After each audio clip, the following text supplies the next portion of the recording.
अस्सलाम वालेकुम दोस्तों, कैसे हो। मैं मोहम्मद इरफान डरागदी खान से बात कर रहा हूं। दोस्तों मैं आज आपको आला क्वालिटी की बकरी दिखा रहा हूं। ये देखें दोस्तों, इनके एक मेल और एक फ़ीमेल है।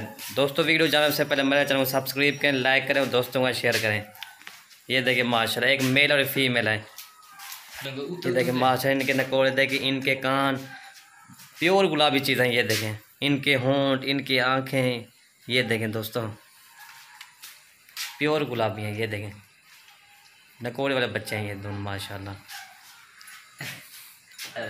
चलो फिर माशाल्लाह, ये देख एक्टिव बच्चे हैं माशाल्लाह, बहुत ही खूबसूरत बच्चे हैं दोनों ये।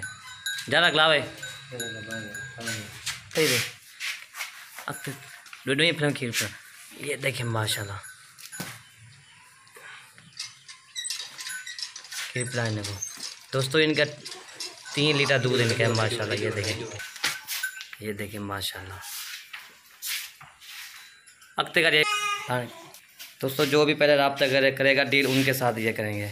जो भी पहले रब्ता करे डील उसी के साथ होगी। एक मेल और एक फ़ीमेल है।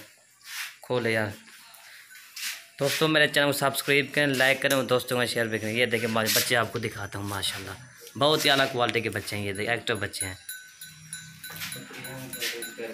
ये देखें बकरी बहुत प्यारी माशाल्लाह इनकी। ये देखें बच्चे माशाल्लाह प्योर गुलाबी बच्चे हैं। ये देखें नकोड़े वाले बच्चे हैं दोनों माशाल्लाह। अभी तीन दिन हो गए हैं इसको सुबह हुई बकरी को। खोले खोले तले को खोले।